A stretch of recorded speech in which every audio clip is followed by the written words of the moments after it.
विश्वविद्यालय अनुदान आयोग द्वारा 13 जनवरी 2026 को प्रकाशित भेदभाव निरोधक रेगुलेशन के विरोध में नीमच जिले के सामान्य वर्ग के समाजजनों ने आज प्रशासन को ज्ञापन सौंपा।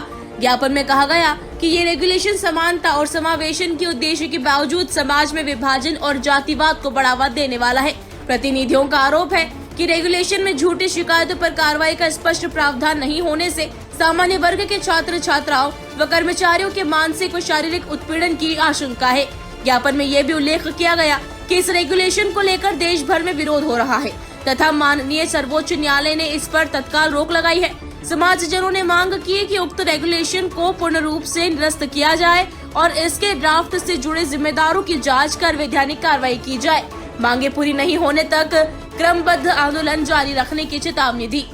समाजजनों के प्रतिनिधियों की ओर से आज ये ज्ञापन दिया जा रहा है, प्रतिनिधियों के द्वारा समाजजन की ओर से। क्या मांग है?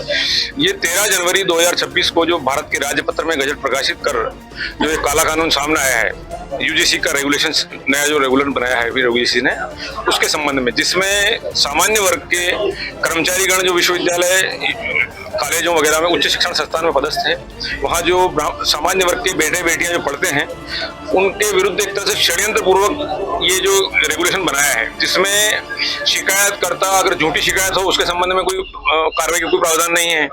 एक उसमें समता कमेटी बना दी है, वो उनका पूर्ण रूप से शोषण करेगी, मतलब उनको उसके पास जाएगी, 24 घंटे में कार्रवाई करना है और 15 दिन में उसका निराकरण करना है। एक ऐसा है जो बिल्कुल असंवैधानिक है, अस्पष्ट है।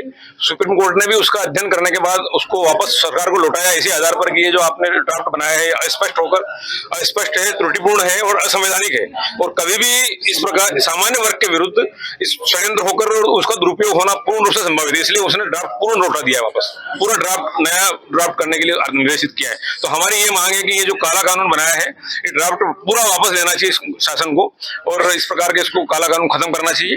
भारत आजादी के 78 वर्ष पश्चात भी अगर ये स्थिति है देश में, तो ये बहुत अपने आप में मतलब शर्म की बात है शासन के लिए। उसके संबंध में सामान्य वर्ग में पूरे भारत में भारी रोष है और सब तरफ इसका आंदोलन हो रहा है। उस क्रम में आज नीमच में भी हमने सामान्य वर्ग समस्त समाजजन की ओर से पदाधिकारियों द्वारा आज ज्ञापन दिया गया। कोई अल्टीमेटम अगर दिया है प्रशासन को, कितने दिवसीय में? नहीं, अल्टीमेटम ये प्रथम चरण में हमने ज्ञापन सौंपा है और माननीय सर्वोच्च न्यायालय के समक्ष ये याचिका लंबित है और वहां उन्होंने उसको विड्रा कर दिया है। 19 तारीख उन्होंने लगा रखी है पेशी। तो हम भी सभी भारत के समर्पित और संविधान को मानने वाले वर्ग हैं, इसलिए जो भी सर्वोच्च न्यायालय से जो निर्णय होगा उसका हम पालन करेंगे और आंदोलन हमारा चरणबद्ध जारी रहेगा।